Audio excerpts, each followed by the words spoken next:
बिस्मिल्लाहिर्रहमानिर्रहीम। अस्सलाम वालेकुम नाज़रीन कराम, मैं हूं मखदूम शहाबुद्दीन और आप देख रहे हैं मेरा फेसबुक और यूट्यूब चैनल। इस वक्त रूस और यूक्रेन के दरमियान जंग एक इंतहाई सख्त और इंतहाई ख़तरनाक रुख इख्तियार कर रही है और रूस की जानिब से भी जो एडवांसमेंट्स हैं, जो रूस का सब्र है, वो जवाब दे रहा है। लेकिन इस सब के अंदर ज़ाहिरी बात है, आलमी सतह पर यह तनाज़ा बहुत से ममालिक के लिए परेशानी का बाइस भी बन रहा है। इस सब के अंदर पाकिस्तान के वज़ीर आज़म इमरान खान का दौरा रूस अभी आलमी ताकतों से हजम नहीं हुआ था कि इमरान खान की तरफ से एक ऐसा ऐलान किया गया है जिसने रूस के अंदर तो खुशी की लहर दौड़ा दी है, लेकिन आलमी ताकतें जो हैं वो इस मूव को किस तरह से देखती हैं और क्या पाकिस्तान को इसकी भी सज़ा दी जाएगी। क्योंकि चीन के बाद अगर कोई मुल्क बाकायदा तौर पर रशिया को सहारा देने के लिए उसने रशिया की गिरती हुई मईशत की इमारत को नीचे हाथ दिए हैं तो वो पाकिस्तान बन चुका है। इस सब के अंदर पाकिस्तान पर अब आलमी सतह पर प्रेशर माउंट करने के लिए भी सूरत हाल जो है और जो एक मुहिम है उसका आगाज कर दिया गया है और इस्लामाबाद के अंदर 22 मुमालिक के सुफरा जो एम्बेसडर्स हैं उनकी तरफ से एक बहुत बड़ा मुतालबा किया गया है पाकिस्तान की हुकूमत से। ये तमाम तर डिटेल्स जो नाज़रीन कराम मैं आपके सामने रखूंगा, लेकिन जो सबसे अलार्मिंग खबर है, आपको याद होगा कि चेचन मुजाहिदीन जो हैं, जो कि व्लादिमीर पुतिन के बड़े करीब समझे जाते हैं, उनके रहनुमा रमजान कादरोव, उन्होंने इस जंग के अंदर रशिया का यूक्रेन के खिलाफ साथ देने का फैसला किया। और जारी बात है ये मुस्लिम सोल्जर्स थे, इनकी नमाजें पढ़ने की, नारे तकबीर, अल्लाहू अकबर के नारे, तमाम तर चीज़ें सामने आई। लेकिन इस वक्त एक बड़ा ही अजीब सा सिनेरियो बन चुका है क्योंकि रूस के बाद यूक्रेन ने भी मुस्लिम आर्मी, मुसलमानों की फौज और मुजाहिदीन, मुस्लिम मुजाहिदीन मैदान में उतार दिए हैं। ये हैं कौन, इनकी और जो ओरिजिन है वो क्या है और इस वक्त किस तरह से मुस्लिम्स को मुस्लिम्स के मुकाबिल ला खड़ा किया है। जबकि इस सब के अंदर एक और इंतहाई मैं इस इकदाम को घटिया इकदाम कहूँगा जो कि उठाया गया है जो चेचन मुस्लिम फौज है उसके खिलाफ, और जिस तरह से मुसलमानों को हिट करने की और जज्बात मजरू करने की कोशिश है उस पर भी बात होगी। तो काफ़ी ज़्यादा अपडेट्स हैं। भारतीय तालिब इल्म जो है वो भी मारा गया है, यानी कि पहला भारतीय जो है वो यूक्रेन तनाज़े में रूस की तरफ से जो बमबारी है उसमें मारा गया है। उस हवाले से डिटेल्स भी आपके सामने रखनी है। नाज़रीन इकराम, सबसे पहले कुछ अपडेट्स आपके सामने रख देते हैं, दोनों साइड्स का मौक़िफ़, रशिया क्या क्लेम कर रहा है और यूक्रेन क्या क्लेम कर रहा है। आप सबसे पहले अपनी स्क्रीन पर देख सकते हैं 5700 Russian troops killed in Ukrainian war. ये यूक्रेन की मिनिस्ट्री ऑफ डिफेंस ने क्लेम किया है कि हमने 5700 यूक्रेन की तरफ से जो फौजी मारे गए हैं ये उनकी तादाद है। इस सब के अंदर यह भी बताया गया है कि इन्होंने 24 फरवरी के बाद से 200 प्रिजनर्स भी लिए हैं, यानी कि 200 रूसी फौजियों को इन्होंने गिरफ्तार कर लिया है, अपनी तहवील में ले लिया है।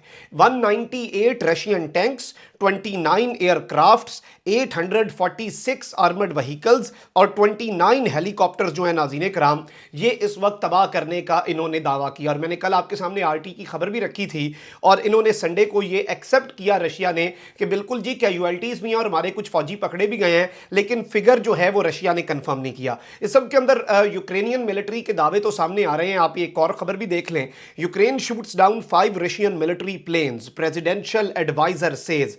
व्लादिमीर ज़ेलेंस्की जो हैं उनके जो एडवाइज़र हैं, उनके मुआविन ख़ुसूसी हैं, उन्होंने कहा कि हमने 5 मज़ीद रशिया के मिलिट्री प्लेन्स इस वक्त ज़मीं बोस कर दिए हैं, हमने तबाह कर दिए हैं। इस सब के अंदर जो दूसरी जानिब से रशिया की एडवांसमेंट्स हैं वो किसी भी सूरत कम होती हुई नज़र नहीं आ रही, और जंग में अगर अभी भी अपर हैंड हासिल है तो वो रशिया को है। क्यों 5700 फौजी मरे? लीक हुआ है रशिया का डॉक्यूमेंट। व्लादिमीर पुतिन पहले से 50,000 फौजी के मरने का अंदाजा लगा के बैठे। उन्होंने कहा कि 50,000 तक रशिया का एस्टीमेट है कि हमारा फौजी मर सकता है इस जंग के अंदर। मेडिकल इमरजेंसी लग चुकी है और इतनी बड़ी फौज है, इतना बड़ा मुल्क है कि उनके लिए ये फिगर शायद इतना बड़ा फिगर भी नहीं है, जो कि शायद यूक्रेन के लिए तो बहुत बड़ा फिगर हो। इस सब के अंदर आप एक और अपडेट भी देख लें, dozens of Ukrainian soldiers killed by artillery fire. और नाज़रीन कराम, आर्टिलरी अटैक्स किए हैं, मिलिट्री बेस है उख्तरकिया में, और ये बेसिकली इस रीजन के हेड ने बताया है कि यहाँ पर जितने फौजी थे तकरीबन 70 के करीब फिगर है जो कि रशिया ने मार गिराए हैं। इसके साथ साथ एक एडमिनिस्ट्रेशन की बिल्डिंग भी रशिया ने उड़ा दी है, यानी कि हुकूमती बिल्डिंग। और आप ये खबर देख लें, footage shows missile strike on administration building. और ये नाज़रीन कराम जो दूसरा बड़ा शहर है खार्किव, उसमें सोवियत एरा की एक एडमिनिस्ट्रेशन ब्लॉक था जहां पर जाहिर बात है सिटी के तमाम तर मामलात चलते थे। और ये यूक्रेन का दूसरा बड़ा शहर है, उसे भी रशिया ने मिसाइल स्ट्राइक करके तबाह कर दिया है। अब जो इस सब के अंदर जो लेटेस्ट चीज़ें आ रही हैं वो बड़ी ज़्यादा अलार्मिंग भी हैं, जो रशिया को ये समझ रहे हैं कि रशिया बहुत पीछे की तरफ जा रहा है। ऐसा मामला नहीं है।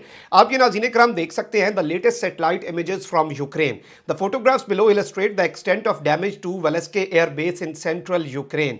सेंट्रल यूक्रेन जो है नाज़रीन कराम, वहां पर यूक्रेन के एक एयर बेस को जो रशिया ने नुकसान पहुंचाया है और उसे तबाह किया है, नाकारा बना दिया है, उसकी सैटेलाइट इमेजेस भी सामने आ चुकी हैं, जो कि सारी बात है अलार्मिंग है। मैंने अपनी वीडियो में जो इससे पिछला वीलॉग था आपके सामने डिटेल्स रखी थी कि रशिया का एक बहुत बड़ा मिलिट्री कॉन्वॉय जो कि 17 मील 17 माइल्स पर फैला हुआ है वो जा रहा है और उनके साथ कोई एयर सपोर्ट नहीं है। इतना बड़ा कॉन्वॉय किसी भी मुल्क की फंक्शनल एयरफोर्स जो कि थोड़ी बहुत भी हो, जिसके पास बल्कि टर्किश ड्रोन्स भी हों, उनके लिए ये दावत होती है कि आओ और तबाह कर दो सब कुछ, क्योंकि नीचे टैंक जा रहे हैं। लेकिन इसका यही मतलब है कि रशिया ने इनकी एयरफोर्स अमलन न्यूट्रलाइज कर दी हुई है, नाकारा कर दी हुई है। अब वो जो 17 माइल्स का एक काफिला कीव की तरफ जा रहा था जिस पर दुनिया बड़ी हैरान थी, वो 40 माइल्स लॉन्ग हो चुका है, यानी कि उसमें मजीद चीज़ें शामिल हो गई हैं, मजीद बख्तरबंद गाड़ियाँ, आर्टिलरी, टैंक्स और फौजी और बड़े पैमाने पर हथियार जो हैं। आप देख सकते हैं इनसाइडर की खबर, satellite images show 40 mile long Russian military convoy north of Kyiv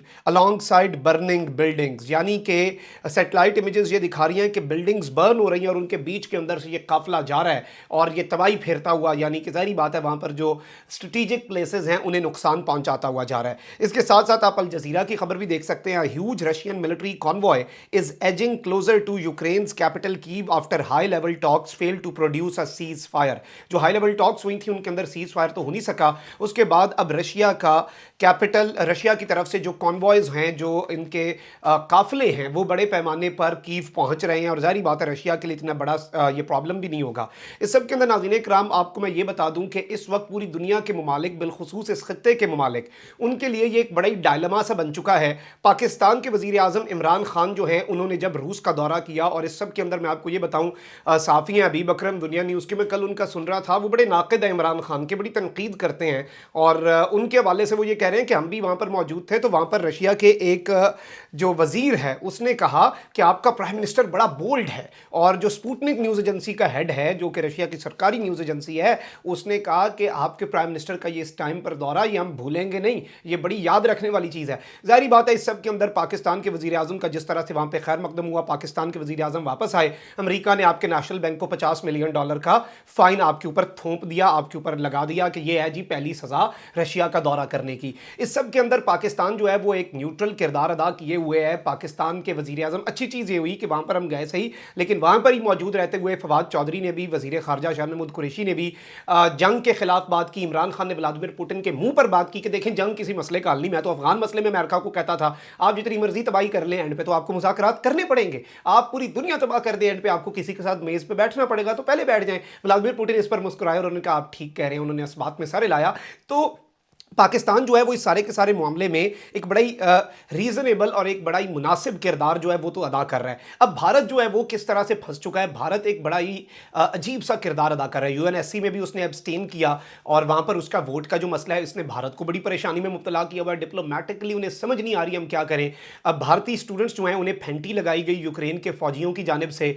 Russia वैसे नाखुश है, क्योंकि मैं आपको एक चीज़ बता दूं, यूएनएससी के इजलास से पहले रशिया ने कहा था भारत न्यूट्रल ना रहना, यह वक्त है दोस्ती साबित करने का। यानी कि अगर तुम न्यूट्रल भी रहे, अलबत्ता वैसे न्यूट्रल रहने से उन्होंने अमेरिका को भी नाराज किया ना कि हम ना रशिया के हक में है ना आपके हक में, लेकिन रशिया ने कहा इसका मतलब ये नहीं है, तुम्हें न्यूट्रल नहीं रहना और हम तुमसे ये एक्सपेक्ट करते हैं कि तुम इस सब के अंदर बोलो। अब भारत खुलकर मजम्मत भी नहीं कर रहा, तमाम तर चीज़ें भी नहीं कर रहा। इस वजह से जो एलाय है अमेरिका, जो कि उसे चाइना के खिलाफ इस्तेमाल करना चाहता है, वो नाराज है। इस सब के अंदर नाज़रीन कराम पहला भारतीय स्टूडेंट जो है वो मारा गया। इस सब के अंदर आप ये रॉयटर्स की खबर देख ले, Indian student killed in Ukraine shelling, India's foreign ministry.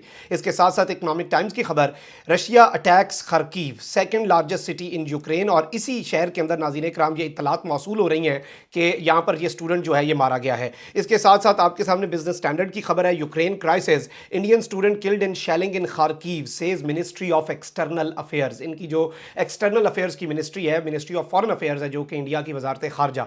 आप ये देख सकते हैं अरिंदम बागशी की ये ट्वीट भी, with profound sorrow we confirm that an Indian student lost his life in shelling in Kharkiv this morning, the ministry in touch with his family. इन्होंने कहा कि हम उसकी फैमिली के साथ इन टच हैं। Foreign secretary is calling in ambassadors of Russia and Ukraine to reiterate our demand for urgent safe passage for Indian nationals. कह रहे हैं कि हम रशिया और यूक्रेन दोनों के सफीरों से इस वक्त हमारा फॉरेन सेक्रेटरी बात कर रहा है, और इस सब के अंदर जो खारकीव के अंदर और कॉन्फ्लिक्ट जोन्स के अंदर है उन्हें निकालने के लिए दोनों मुल्क अब हमारे साथ मिलकर काम करें।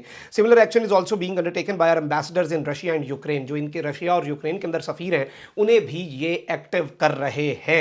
अब इस सारे के सारे मामले में नाज़रीन इकराम पाकिस्तान के ऊपर ये कैसे हो सकता है कि प्रेशर बिल्ड ना किया जाए और पाकिस्तान जो है उसे पीछे की तरफ धकेलने की कोशिश ना की जाए। इस सब के अंदर गैर मुल्की सुफरा का पाकिस्तान से यूनाइटेड नेशन जनरल असम्बली के इजलास में रूस की मजम्मत करने पर इसरार, यानी कि जो गैर मुल्की सफीर हैं उन्होंने ये किया। यूनाइटेड नेशन जनरल असम्बली का हंगामी इजलास बुलाया जा रहा है, डिकेड्स के बाद इतना बड़ा ये तनाज़ा इस वक्त बन चुका है। फ्रांस और जर्मनी समेत पाकिस्तान में मौजूद मुतअद्दिद सिफारती मिशन के सरबराहान ने इस्लामाबाद से इसरार किया है कि अक़वाम मुत्तहिदा की जनरल असम्बली UNGA के खुसूसी इजलास में यूक्रेन के खिलाफ रूस की मुसल्लह दुश्मनी की मजम्मत की जाए। और इस सब के अंदर मैं आपके सामने ये फ्रांस की जो एम्बेसी है पाकिस्तान में, सॉरी, उसकी ट्वीट भी आपके सामने रख देता हूं, आप ये देख सकते हैं। Representatives of 22 countries in Pakistan as well as of the European Union are publishing today a press release voicing support for upholding the UN charter and principles of international law in Ukraine. ये कह रहे हैं कि उन्होंने इसके ऊपर पूरा एक अंग्रेजी उर्दू में प्रेस रिलीज भी जारी किया है। इस सब के अंदर नाज़रीन इकराम आपको पता है कि रशिया पर सैंक्शंस लगाई जा रही हैं, और उन सैंक्शंस के अंदर चाइना ने रशिया के हक में एक बड़ी इंपॉर्टेंट स्टेटमेंट भी दी, और आप देख सकते हैं China lifts curbs on Russian wheat to ease impact of sanctions. China ने रशियन व्हीट के ऊपर, रशिया की जो गंदम है उसके ऊपर से पाबंदियां हटाई ताकि रशिया को थोड़ा सा सांस निकालने का मौका दिया जा सके, रशिया को थोड़ा सा सपोर्ट मिल जाए, टेक मिल जाए। इस सब के अंदर इमरान खान की स्टेटमेंट, जो कल इमरान खान ने अपने खिताब में बात कही, अब आलमी मीडिया ने उस एक जुमले को उठा लिया और उस पर आसमान सर पर उठाया जा रहा है। आप वॉइस ऑफ अमेरिका की ये खबर भी देख सकते हैं। Khan after Putin visit Pakistan to import wheat and gas from Russia. Pakistan नाज़रीन इकराम इस वक्त व्हीट और गैस और मिलियंस ऑफ टन जो व्हीट है वो इस वक्त खरीदने जा रहा है, और सारी बात है उससे पाकिस्तान में गंदम की कीमतें, रोटी के लिए जो बेसिक चीज़ है आटा का, उसकी कीमतें कम होंगी, और ये एक बहुत बड़ा मूव है। पाकिस्तान के अंदर गंदम माफिया की नींदें हराम हो चुकी हैं। और जारी बात है इमरान खान ने सब के अंदर कहा कि हमारे इस दौरे पर भी बात हो रही थी, लेकिन हमने अपने इकोनॉमिक इंटरेस्ट देखने हैं। जारी बात है इस चीज़ के ऊपर अब तमाम तर ममालिक बड़ी गौर से इसे देख रहे हैं, लेकिन पाकिस्तान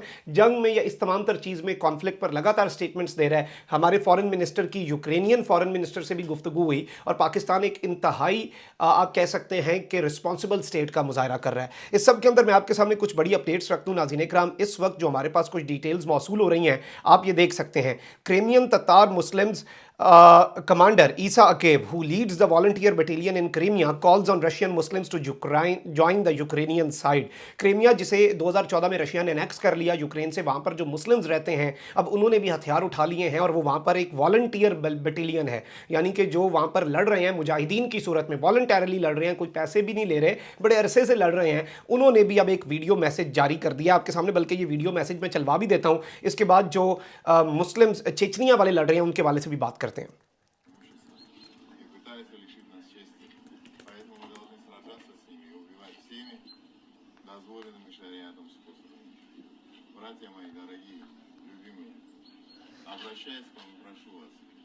जी तो नाज़रीन इकराम आपने ये वीडियो क्लिप देखा, इसके अंदर सारी बातें ये अपनी ज़ुबान में बात कर रहे हैं, और ये मुकम्मल तौर पर मुतालबा कर रहे हैं तमाम तर रूस में मौजूद मुसलमानों से भी, और कि वो आएँ और यूक्रेन के साथ लड़ें रशिया के ख़िलाफ़, और हमारा साथ दें। हम यहाँ पर लड़ रहे हैं, हम असल जंग कर रहे हैं, हम असल हक़ के साथ हैं, और ये तमाम तर चीज़ें। ज़ाहिर बात है ये एक स्टंट है पॉलिटिकली भी बहुत बड़ा, कि ज़ाहिर बात है मुस्लिम्स के जो सेंटिमेंट्स हैं, चेचन मुस्लिम रमज़ान कादरॉव की फ़ौज के, उसे ज़ाइल करने के लिए असर, ये भी एक बड़ा इंपॉर्टेंट किरदार शिकार हो सकता है। इसके अंदर आप ये भी देख सकते हैं, Chechen Muslim support Russia, while Tatar Muslim support Ukraine. Tatars constitute about 12% of Crimean population and hundreds of thousands of Muslims now live in Ukraine, including some 100,000 in the capital city of Kyiv. यानी कि इस वक्त 1 लाख मुसलमान तो सिर्फ और सिर्फ Ukraine के कैपिटल कीव में है। तो ये एक बहुत बड़ा स्टंट है, आप कह सकते हैं कि मुस्लिम्स को मोबिलाइज करने के लिए, और जाहिर बात है इसके अंदर तमाम तर चीज़ें हो रही हैं। इसमें अब जो यूक्रेन की फौज अजीबो गरीब चीज़ कर रही है, जिस पर मैं ज़ाती तौर पर समझता हूँ कि जंग में भी कहते हैं ना कि दुश्मन भी आपका